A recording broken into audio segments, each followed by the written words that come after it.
नमस्कार दोस्तों, भाषा ज्ञान दर्पण यूट्यूब चैनल में आपका स्वागत है।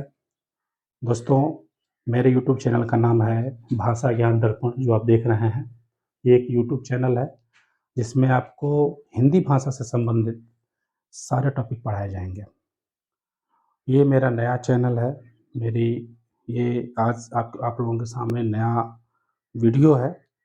मैं आप लोगों को बता दूँ कि मैं ऑफ़लाइन भी कोचिंग कराता हूँ अपने सिटीज़ में।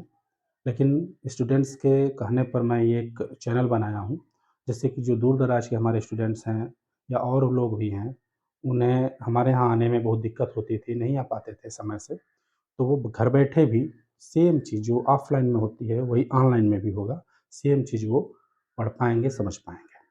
देखिए, दूसरी बात ये है कि आप सोचेंगे कि ये कौन टीचर आ गए, आप कौन हैं? तो मैं अपने बारे में बता देना चाहता हूँ, थोड़ा-सा इंट्रोडक्शन आपको दे दूँ। तो देखिए मेरा ग्रेजुएशन हिंदी और संस्कृत से हुआ है। इसके बाद मैं हिंदी से ही एमए किया हूँ और नेट क्वालिफ़ाइड हूँ, हिंदी से। तो आपको थोड़ा-सा भी संशय नहीं होना चाहिए दिमाग में कि सर से पढ़ें या ना पढ़ें। क्योंकि जब मैं यहाँ पढ़ाऊँगा व्हाइट बोर्ड पे, आप देखेंगे हमारी पढ़ाने की शैली, हमारे हमारा जो हिंदी भाषा के रिलेटेड जो टैलेंट है, जो समझदारी है, जो ज्ञान है, वो आप लोगों के सामने मैं रखूँगा। और मैं यही कोशिश करूँगा कि आप भाषा ज्ञान दर्पण जो हमारा यूट्यूब चैनल है, भाषा ज्ञान दर्पण, इसे आप सब्सक्राइब कर लें और अपने दोस्तों के साथ शेयर ज़रूर करें ताकि हिंदी भाषा से रिलेटेड जितने भी टॉपिक पढ़ाए जाएँ उन्हें मिले। और इस भाषा ज्ञान दर्पण जो ये भाषा ज्ञान दर्पण है, इसे आप सब्सक्राइब ज़रूर करें। और दूसरी चीज़ ये कि जो यहाँ पर बताई जाएँगी हिंदी से संबंधित, वो सारे टॉपिक बताए जाएँगे, लो लेवल से लेकर के, यानी कि लो लेवल से लेकर के जितने भी हाई लेवल तक। जैसे यूपी पुलिस हो गया, एसआई हो गया, ग्राम विकास अधिकारी हो गया, ग्राम पंचायत अधिकारी हो गया, या आरओ के लिए हिंदी हो गया। आप देखते होंगे कि ग्रामीण बैंकों में पीओ और क्लर्क के लिए हिंदी पढ़ाई जाती है, पूछा जाता है, तो उसके लिए भी ये है। और टीजीटी लेवल तक, तो यहाँ पर पूरा लो लेवल से लेकर के हाई लेवल तक पूरी की पूरी कॉम्पिटिशन से संबंधित हिंदी आपको एक बहुत ही अच्छे तरीके से बताई जाएगी। आपको टेंशन लेने की ज़रूरत नहीं है। बस आप इसे जितना भी बताया जाए यहाँ पे, उन सबको आप पढ़ें, देखते रहें और नोट ज़रूर बनाएँ। क्योंकि आप मुझे पता है कि मैं जब शुरू करूँगा तो बहुत सारी चीज़ें आपको पता होंगी, लेकिन उसमें कुछ बातें ऐसी भी होंगी जो आपको नहीं भी पता होंगी। तो जो नहीं पता होगी उसको आप नोट कर लीजिएगा, ठीक है? तो बहुत ज़्यादा समय नहीं लूँगा, मैं आता हूँ अपने टॉपिक पर। और मैं टॉपिक शुरू करूँगा क्योंकि एग्ज़ाम में जो कॉम्पिटिटिव एग्ज़ाम है उसमें व्याकरण से संबंधित बहुत सारे क्वेश्चन पूछे जाते हैं। बहुत सारे आप देखेंगे कि करीब 17 से 18 20 टॉपिक ऐसे हैं। तो मैं उन सारी टॉपिकों को क्लियर करूँगा और छोटे-छोटे पार्ट में। जैसे अगर मैं वर्णमाला यहाँ पढ़ाता हूँ, तो वर्णमाला को 2 या 3 टॉपिक बना दूँगा, 20-20 मिनट, 15-15 मिनट का, ताकि आपको उबन ना लगे और पार्ट वाइज़ आप देखते रहें। यूट्यूब चैनल पर जब आप देखेंगे सीरियल वाइज़ हमारा, तो आपको मिल जाए, ठीक है? तो मैं ज़्यादा समय नहीं लूँगा और आइए हम पढ़ते हैं व्याकरण, और उससे संबंधित हम वर्णमाला आज क्लियर करेंगे। दोस्तों, आज हम व्याकरण पढ़ेंगे।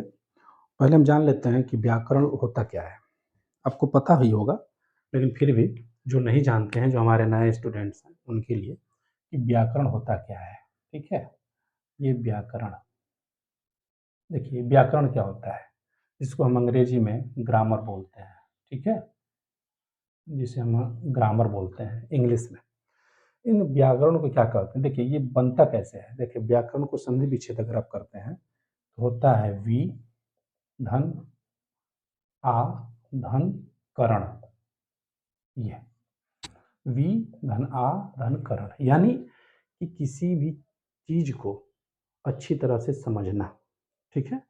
अच्छी तरह से, इसका मतलब ही होता है अच्छी तरह समझना, अच्छी तरह समझना या समझाना, ठीक है? किसी भी बात को अच्छी तरह से समझाना, हम उसे व्याकरण बोलते हैं। ये छोटा सा एक आपको इंट्रोडक्शन है कि व्याकरण बनता किससे है, तो वी धन आ धन कर्ण, ये हमारा व्याकरण होगा। अब देखिए व्याकरण में हम शुरू करेंगे वर्णमाला। आपको पता होंगे वर्णमाला। वर्णमाला आपको सुनने से ही पता चलेगा कि 2 शब्दों से मिलकर बना है। एक वर्ण है और एक माला है, ठीक है? 2 शब्दों से मिलकर बना है। वर्ण का मतलब आप समझ रहे हैं, जो क, ख, ग, घ, ङ ये ज्ञ तक होता है और अ, आ, इ, तक होता है, वो हमारे वर्ण हो गए। और इन सबको मिला देने से, क्योंकि जो माला बनती है, अगर फूल की माला बनाते हैं, तो वो एक-दूसरे में अलग-अलग तो होते हैं, लेकिन जब एक गूँथा जाता है, तो एक-दूसरे में उन्हें व्यवस्थित तरीके से गूँथा जाता है। तो हमारा माला वही हो गया। तो वर्णों के व्यवस्थित समूह को वर्णमाला कहते हैं। अगर हम इन्हें एक एक शाब्दिक अगर परिभाषा दें, तो हम क्या बोलेंगे वर्णमाला को? आप इसे नोट करते जाइएगा। ज़रूर 1 लाइन 2 लाइन लिख लीजिए, ताकि आपको आगे दिक्कत ना आए। यानी इसको हम लिखेंगे कि वर्णों के व्यवस्थित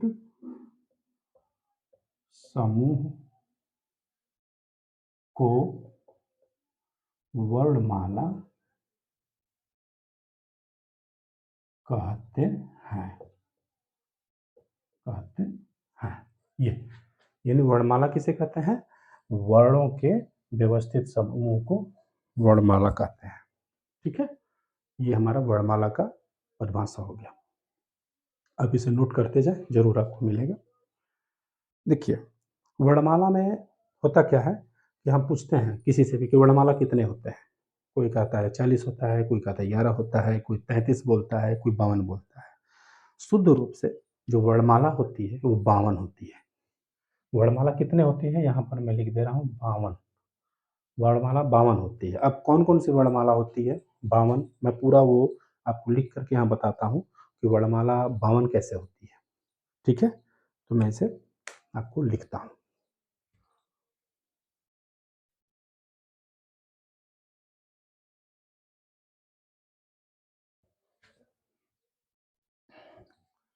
देखिए, वर्णमाला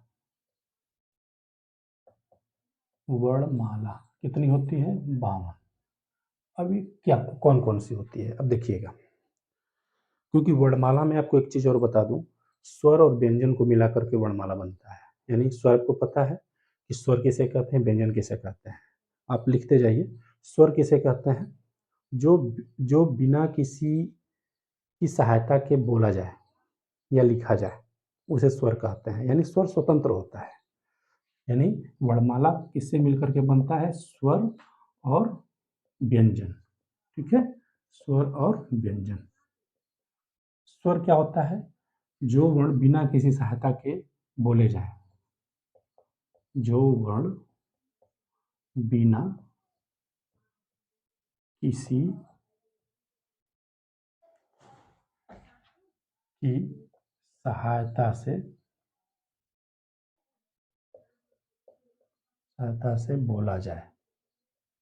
बोला जाए, ठीक है? उसे स्वर कहते हैं। जो वर्ण बिना किसी की सहायता से बोला जाए, यानी ये क्या होता है? स्वर हमारा स्वतंत्र होता है। उसमें कोई भी वर्ण या किसी भी चीज़ की ज़रूरत नहीं होती है बोलने में। वो कौन-कौन से होते हैं? स्वर कौन-कौन से होते हैं? आपको बता देता हूँ।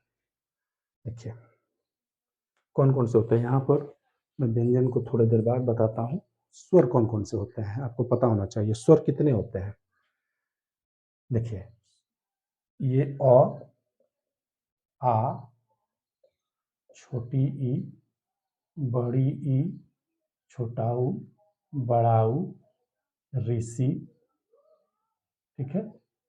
ए, ऐ,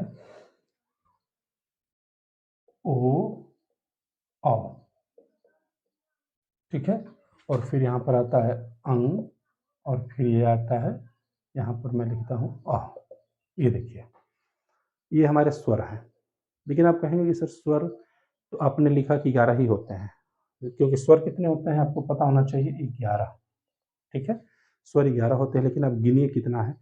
1, 2, 3, 4, 5, 6, 7, 8, 9, 10, 11, 12, 13,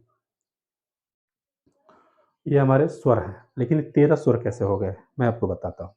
देखिए, ये जो अ से लेकर के और औ तक, ये हमारे स्वर बोले जाते हैं। अ से लेकर के यहाँ से लेकर के यहाँ तक हमारे क्या हैं ये हमारे 11 हैं। आप देखिए 11 है, स्वर है। अंग को हम क्या बोलते हैं? अनुस्वार, अनुस्वार। क्योंकि आपको एग्ज़ाम में पूछा जाता है अनुस्वार कितने होते हैं, ठीक है? तो अनुस्वार कितने हैं? 1 है, ये देखो 1 हो गया। अ को क्या बोलते हैं? विसर्ग, ठीक है? अब अ को क्या बोलते हैं? विसर्ग। ये कितने होते हैं? 1 ही है, ठीक है? अब जोड़ो, 11 ये हो गए, 11 स्वर ये हो गए और एक ये 13। लेकिन स्वर मुख्य रूप से, मूल रूप से 11 ही होते हैं जो हमारे अ से लेकर के अ तक होते हैं। आप इसे नोट ज़रूर कर लें। अंग को बोलते हैं अनुस्वार और अह को बोलते हैं विसर्ग,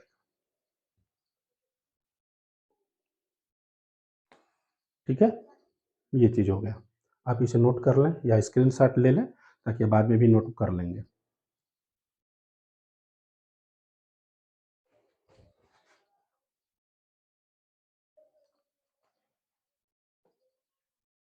ठीक है? अब मैं इसे मिटा दे रहा हूँ। ये हमारे स्वर हो गए, ठीक है? ये हमारे स्वर हैं। अच्छा, अब व्यंजन आते हैं, ठीक है? व्यंजन, व्यंजन कौन-कौन से होते हैं? आपको बता दें, देखिए व्यंजन हमारे मैं लिख दे रहा हूँ कि व्यंजन कौन-कौन से हैं। क से लेके ज्ञ तक हमारे सब व्यंजन ही हैं।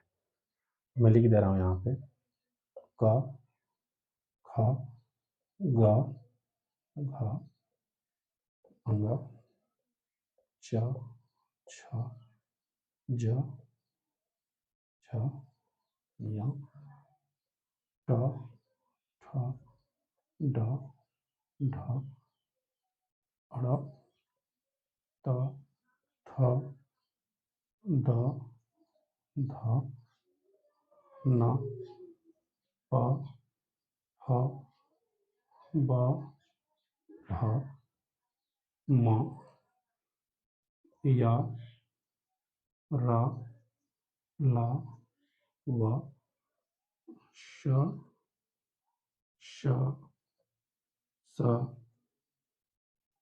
ह, ठीक है? ये हो गया। यहाँ पे हो गया छ, त्र, ज्ञ। ये हमारे व्यंजन हैं। अब इसमें भी कौन-कौन से व्यंजन हैं आपको बताऊँगा। व्यंजन में भी बहुत सारे व्यंजन हैं इसमें। इनका नाम क्या है, इनको क्या बोलते हैं, इसको क्या बोलते हैं, ये छत्रा को क्या बोलते हैं। ये हमारे सारे के सारे व्यंजन ही हैं। आप इसे देखिए।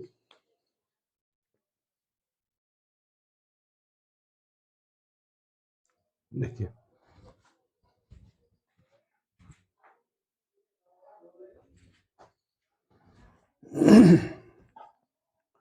देखिए, जो हमारे ये जो हमारे ये क, ख, ग, घ, ङ है, ये देखिए, ये 5-5 का 5-5 वर्णों का एक समूह है।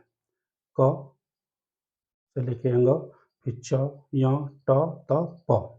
देखिए, ये क्या होता है, ये वर्ग में होते हैं। आप पढ़े होंगे क वर्ग, च वर्ग, ट वर्ग, त वर्ग और प वर्ग, ये आप पढ़े होंगे। तो ये जो आगे का होता है, क्योंकि ये 5 होते हैं, तो इसको हम बोलते हैं क वर्ग, ठीक है?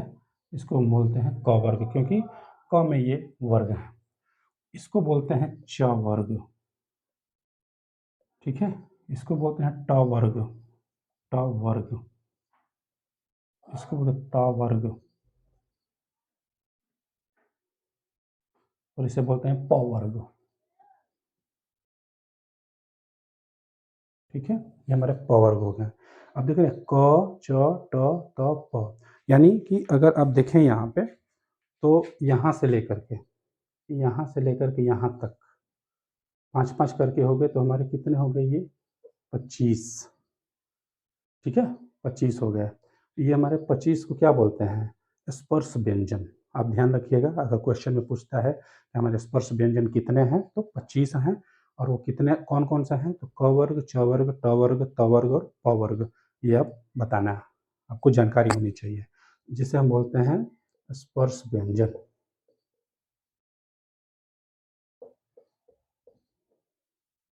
इसे हम बोलते हैं स्पर्श व्यंजन। नोट करते जाएँ ताकि साथ ही साथ आप सारी चीज़ें आप पढ़ सकें।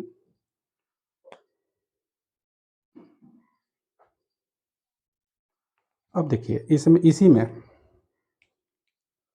य, र, ल, व ये कौन से व्यंजन हैं?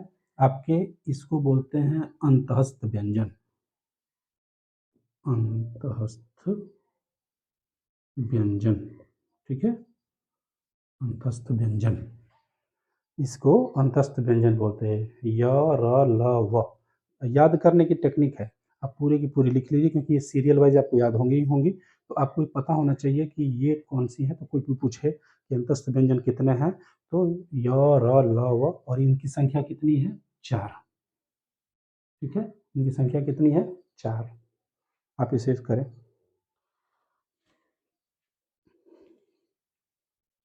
अब इसमें आप देखिएगा, ये है तालव्य श, ये षटकोण स, ये छोटा स और ह। ये स, श, श, स, ह। ये भी 4 हैं और इनको क्या बोलते हैं? इनको बोलते हैं स्पर्श। रुक जाइए।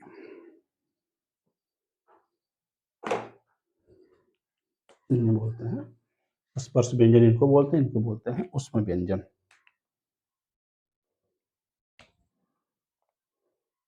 ऊष्म व्यंजन, ठीक है? इसे बोलते हैं ऊष्म व्यंजन। कोई भी क्योंकि क्वेश्चन में देखते होंगे ऊष्म व्यंजन कितने हैं? 4 हैं। कौन-कौन से? श, श, स, ह। ये 4 व्यंजन हैं, ठीक है? छ, त्र और ज्ञ, इसको कौन-सा व्यंजन बोलते हैं? इसको बोलते हैं संयुक्त व्यंजन, ठीक है? संयुक्त व्यंजन, ये हमारा संयुक्त व्यंजन हो गया छ, त्र, ज्ञ, ठीक है? आप ये देखिए, अब ये 3 हो गया, ये 3 है। अब आप जोड़िए, देखिए वर्णमाला मैंने बताया कि 52, तो मैं स्वर को मिटा दिया, उसमें कितने थे? 13 थे, ठीक है? अ से लेके औ तक 11, फिर अः, अनुस्वार और विसर्ग 13 वो हो गए। अब जोड़िए, 13 हमारे स्वर हो गए, ठीक है? मतलब स्वर तो मुख्य रूप से 11 होते हैं, लेकिन उसमें अनुस्वार और विसर्ग दोनों को जोड़ दिया, 13 हो गए। फिर ये 25 हो गए स्पर्श व्यंजन, 25 हो गए। अब जोड़िए, 25 व्यंजन ये हो गए। अंतःस्थ व्यंजन ये हो गए 4, ऊष्म व्यंजन हो गए 4 और संयुक्त व्यंजन हो गए 3, यानी कि 4, 4, 8, 3, 11, 11, ठीक है? ये हो गए, ठीक है? अच्छा, इसमें भी एक और चीज़ है, यहाँ पर मैं आपको बता देता हूँ।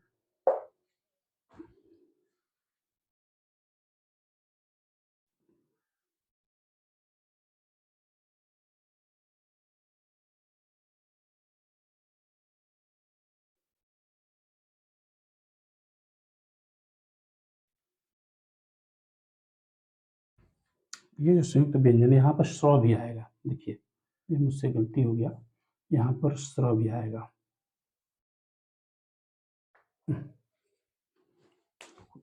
बताता हूँ।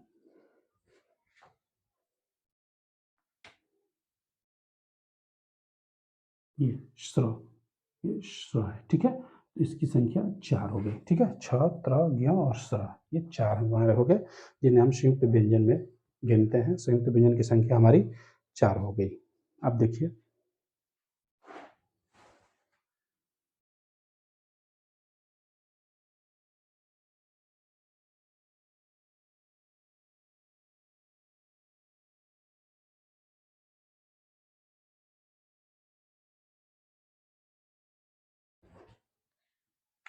इसमें से अब देखिए, इसमें से जो क वर्ग, च वर्ग, ट वर्ग, ये जो 25 स्पर्श व्यंजन हैं, इसमें से आपको ये अ और ढ, यहाँ पर एक अ भी आता है। देखिए, ये अ, ये ढ और और एक ढ आता है, ठीक है?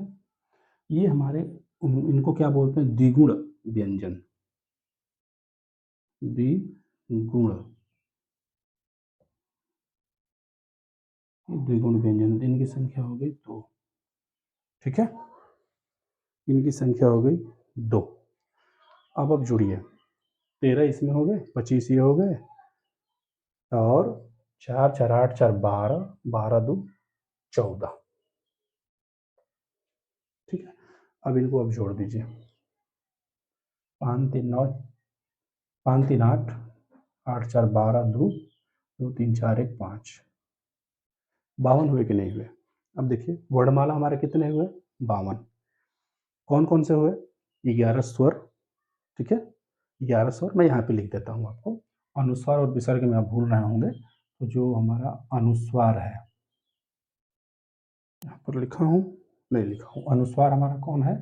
अंग, ठीक है? जो अंग, यानी इसे हम एक ऐसे भी बिंदी से करते हैं। इसके बाद विसर्ग, जिसे हम अ लिखते हैं, जिसे हम इसे ऐसे लिखते हैं। तो हमारा ये बिंदी वाला क्या हो गया? अनुस्वार, और ये विसर्ग, 2 हो गए हमारे ये मिलके, 2 हो गए। तो वही हो गया, 11 ये हो गया, 2 ये हो गया, 13, क वर्ग से लेके प वर्ग तक 25 हो गए ये हमारे स्पर्श व्यंजन, 25 हो गए। अब आप यहाँ जोड़ लीजिए, अंतःस्थ व्यंजन य, र, ल, व, श 4 हो गए, श, श, स, ह ये 4 हो गए, और संयुक्त व्यंजन हमारे 4 हो गए, छ, त्र, ज्ञ, श्र, ये हमारे 4 हो गए। देखिए 4 4 8 4 12 ये हो गए, 12, और ये द्विगुण व्यंजन ढ, अ और ढ 2, यानी कि 14। अब जोड़िए 13 25 14, ये टोटल 52 हो रहे हैं। यानी अगर कोई पूछता है एग्जाम में कि हमारे वर्णमाला कितने होते हैं? 52 होते हैं, ठीक है? स्वर कितना होता है? 11 होता है, ठीक है? ये चीज़ हम जानते हैं, और आप इसे नोट जरूर कर लीजिए। और देखिए आपको बताएं, आपको छोटी से छोटी बातें आपको बताई जाएंगी, आपको परेशान होने की जरूरत नहीं है। छोटे छोटे टॉपिक, टॉपिक तो बहुत बड़े बड़े हैं, वर्णमाला आप देखने में लग रहा है, क्योंकि आप जानते थे क ख ग घ ङ ज्ञ तक हमारा वर्णमाला है, लेकिन इसमें भी अब देखिए, देखिए इन सबको अलग अलग नामों से पुकारा जाता है। ये हमारा स्पर्श व्यंजन हो गए, ये हमारा अंतस्थ व्यंजन हो गया, ये इसी में उष्म व्यंजन हुआ, ये हमारा संयुक्त व्यंजन हुआ, और इसी में ये द्विगुण व्यंजन हुआ। आप देख रहे हैं कि इन्हीं को अलग अलग नामों से पुकारते हैं हम। तो इसे याद रखना बहुत जरूरी है कि कौन कौन से हमारे व्यंजन का नाम क्या है। आप इसे नोट करें, नोट जरूर कर लें।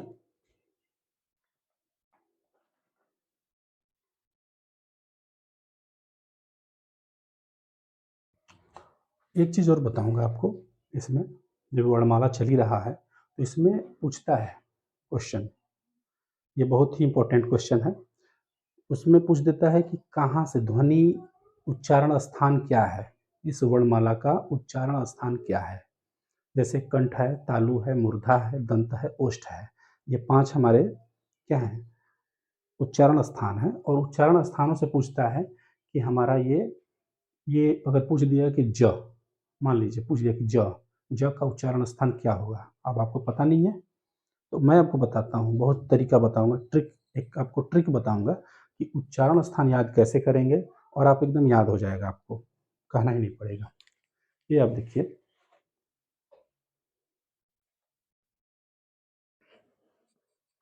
ये देखिए ये हमारा व्यंजन है, ठीक है? ये देखिए हमारा जो ये व्यंजन से संबंधित जो हमारा क वर्ग है, ठीक है? ये हमारा कंठ है, ठीक है? यहाँ से ये जो पांचों वर्ग वर्ग है ना, 5 वर्ग, पांचों वर्ग की 5 है। जैसे कंठ है, आपको याद रखिए, कंठ, तालु, मूर्धा, दंत, ओष्ठ, 5 है। तो ये पांचों वर्गों को पूछता है, इसी में से क्वेश्चन आपको आएगा एग्जाम में कि आपकी उच्चारण स्थान क्या है, इस वर्ण का उच्चारण स्थान क्या है। तो अब देखिए ये क वर्ग हो गया कंठ, ठीक है? कंठ। ये च वर्ग हुआ तालु, तालु। ये ट वर्ग हो गया मूर्धा, ठीक है? मूर्धा। ये त वर्ग हो गया दंत्य, दंत्य, और ये प वर्ग हो गया आपका ओष्ठ। ओष्ठ, ठीक है? तो कंठ, तालु, मूर्धा, दंत, ओष्ठ, ये हमारे उच्चारण स्थान हैं। देखिए जैसे क्या होता है, ये कंठ हो गया, आपको बता दूँ, ये हमारा कंठ हो गया, उसके ऊपर जाएँगे तालु होता है, उसके ऊपर जाएँगे मूर्धा होता है ये बीच में, फिर आगे क्या आ जाता है दाँत, दंत्य, और फिर सबसे बाहर क्या होता है ओष्ठ, ओठ। यानी कि कंठ, तालु, मूर्धा, दंत्य, ओष्ठ, ये हमारे उच्चारण स्थान है, ठीक है?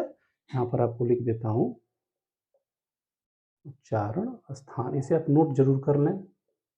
अब देखिए, अब वो जिससे कभी-कभी होता है कि सीरियल वाइज़ याद ही नहीं होता, कभी कंठ याद हुआ, पीछे आगे-पीछे हो जाता है, कभी तालु हो गया, कभी ओष्ठ पहले हो जाता है, मूर्धा बाद में। तो देखिए इसके होता क्या, एक आप ट्रिक याद कर लें, जैसे देखिए, क से के बना दीजिए इसको, ठीक है?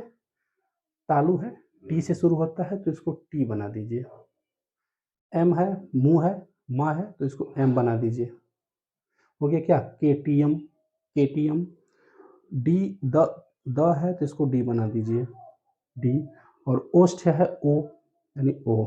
यानी अब इसको देखिए, केटीएम 2, ये एक ट्रिक हो गया, केटीएम 2। अब इस तरह से आप याद रखेंगे, के से कंठ, फिर तालु, एम से मूर्धा, डी से दंत्य और ओ से ओष्ठ, केटीएम 2, ठीक है? तो कंठ, तालु, मूर्धा, दंत, ओष्ठ, ये हमारी ट्रिक हो गई, ठीक है? ये ट्रिक हो गई हमारी, आप इसे याद रखें और इसे आप ज़रूर एक बार चाहे स्क्रीनशॉट ले लीजिए, बाद में नोट कर लीजिएगा, फिर साथ ही साथ नोट करते जाइए। एक बार आप इसे नोट कर लें।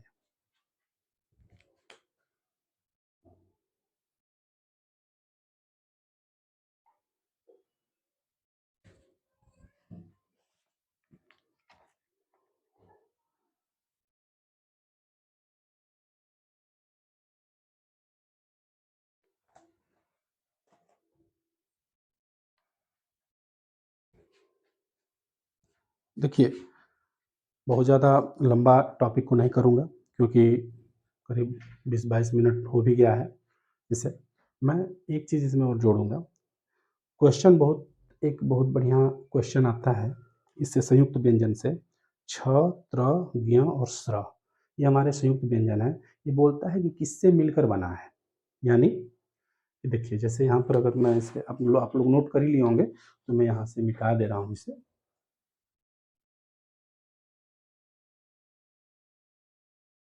ठीक है? यहाँ से मिटा दे रहा हूँ और आपको बताता हूँ कि जो हमारा छ है, ये जो छतरी छ बोलते हैं, ये छ कैसे मिलके बना है, ठीक है? तो देखिए ये हमारा मिलके बना है क और ये श, क और श से मिलकर बना है। ये जो षटकोण सा है, इससे मिलकर बना है। तो अगर पूछता है कि छ किससे मिलके बना है, तो क हलंत यानी आधा क और श, ये हमारा हो जाएगा। उसी तरह से ये त्र पूछता है, त्र, तो क्या हो जाएगा आधा त और र, ये, ठीक है? त्र का हो जाएगा। फिर ज्ञ आता है, ज्ञ आता है, तो ये किससे मिलकर बना है, ज, आधा ज और य, ठीक है? ये ज और य से मिलकर बना है। आगे क्या है, श्र, ये आपको यहाँ लिख दे रहा हूँ, ये श्र किससे मिलके बना है, तो ये मिलके बना है ये श और र, ठीक है? इससे मिलकर बना है। आप इसे नोट ज़रूर कर लें क्योंकि ये बहुत इंपॉर्टेंट क्वेश्चन है। ये समझिए इम्पोर्टेंट है ये, इम्पोर्टेंट है ये। ये छत्र ज्ञ स्र ये कहीं न कहीं क्वेश्चन पूछ ही देता है, तो आप इसे नोट कर लें।